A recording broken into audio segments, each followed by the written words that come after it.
आपण आपली कर्तव्य व्यवस्थित परिपूर्ण करतोय हे म्हणजे यश. वयाच्या 60व्या वर्षी आपल्या ड्रायव्हिंग लायसनला रिन्यू करणं म्हणजे यश. वयाच्या 65व्या वर्षी आपण सध्याही सुदृढ आयुष्य जगतोय ही भावना म्हणजे यश. वयाच्या 70व्या वर्षी मी कुणावर ओझं म्हणून तर नाहीये ना म्हणजे यश.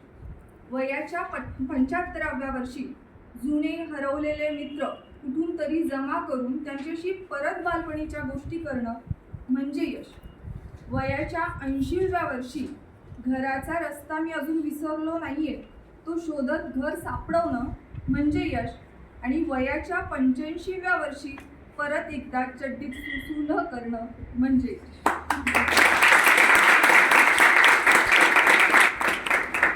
वर्तुळ पूर्ण.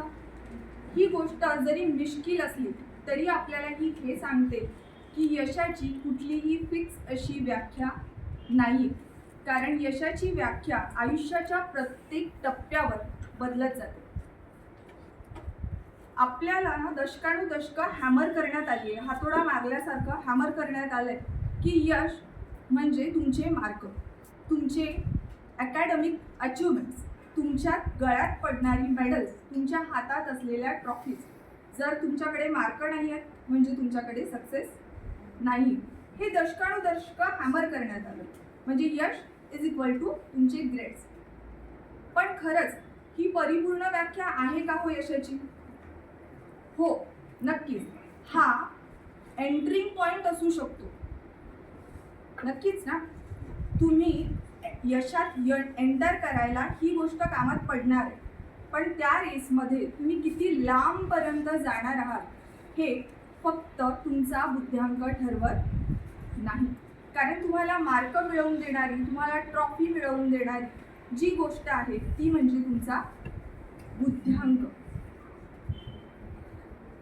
बुद्ध्यांक ही गोष्ट तुम्हाला चांगला मॅथमॅटिशियन बनवू शकते, कारण तुमची तार्किक विचार, तुमचं लॉजिकल थिंकिंग, तुमचं गोष्टींना ॲनालिसिस म्हणजेच विश्लेषण करण्याचं ज्ञान तुम्हाला तुमचा बुद्ध्यांक देत असतो.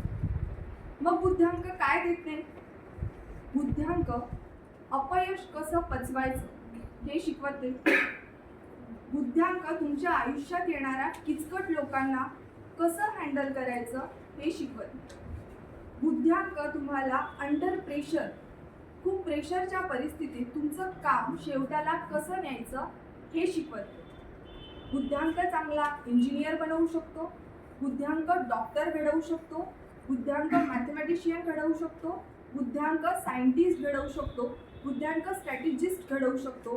पण चांगला डॉक्टर, चांगला इंजिनियर, चांगला सायंटिस्ट घडवण्याला अजून एक गोष्ट रिक्वायर्ड आहे, म्हणजेच बुद्ध्यांक तुमची यशाची व्याख्या पूर्ण करत नाही. कारण आपण आपल्या आजूबाजूला असे कितीतरी लोक बघितले असतील की जे खूप ब्रिलियंट होते अभ्यासात.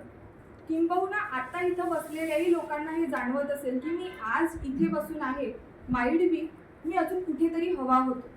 मग काय अडवं आलं? कुठली गोष्ट आहे जिने आपल्याला थांबवून ठेवलं? कुठली गोष्ट आहे जिने आपल्याला अटकवून ठेवलं? असं काहीतरी असेल ना. कितीतरी लोक अभ्यासात ब्रिलियंट असून, त्यांच्या शैक्षणिक अचिव्हमेंट ब्रिलियंट असून ते आजही आयुष्यात स्ट्रगल करताना दिसतात. Isn't it? प्रत्येकाने बसून ना ॲनालिसिस करत राहा. Be connected with you. मी म्हणणार नाही की माझ्याशी कनेक्टेड राहा, तुम्ही तुमच्याशी कनेक्ट राहा. ओके. मग असं काय आहे जे माणसाला सगळं असताना, तुमच्याकडे पुरेसा बुद्ध्यांक असताना अटकवून ठेवतं आणि तुमच्या यशाच्या व्याख्येला